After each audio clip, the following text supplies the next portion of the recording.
ನೀವು ನಳಪಾಕ ನೋಡಿದ್ದೀರಾ? ನಮ್ಮ ಭಾವಂದು ನಾನಿಲ್ಲಿ ಅಕ್ಕನ ಮನೆಗೆ ಬಂದೆ.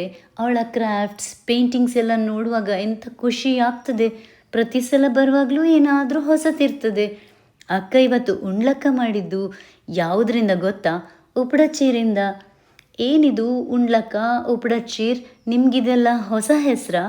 ಹಲಸಿನ ಸೋಳೆಯನ್ನು ಉಪ್ಪು ನೀರಲ್ಲಿ ಹಾಕಿಡ್ತೇವಲ್ವಾ, ಅದಕ್ಕೆ ಉಪ್ಡಚೀರ್ ಅಂತ ಹೇಳೋದು ನಾವು.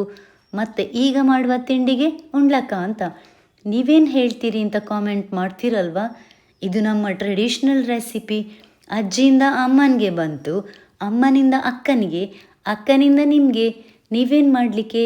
ರೆಸಿಪಿ ಸೇವ್ ಮಾಡಿ, ಟ್ರೈ ಮಾಡಿ, ನೆಕ್ಸ್ಟ್ ಜನ್ರೇಷನ್ಗೆ ಪಾಸ್ ಮಾಡಲಿಕ್ಕೆ. ಗಮ್ಮತ್ತು ಗೊತ್ತಾ? ಭಾವ ಉಣ್ಲಕ್ಕ ಕಾಯಿಸ್ಲಿಕ್ಕೆ, ನಾವಿಬ್ಬರು ಪಟಾಂಗ ಹೊಡಿತಾ ಉಂಡೆ ಮಾಡಲಿಕ್ಕೆ. ಎಂಥ ಪರಿಮಳ! ಇದನ್ನು ನೋಡುವಾಗ ತಿನ್ವಾ ತಿನ್ವಾ ಅಂತ ಕಾಣ್ತದೆ. ಒಂದು ತಿಂದರೆ ಇನ್ನೊಂದು ಇನ್ನೊಂದು.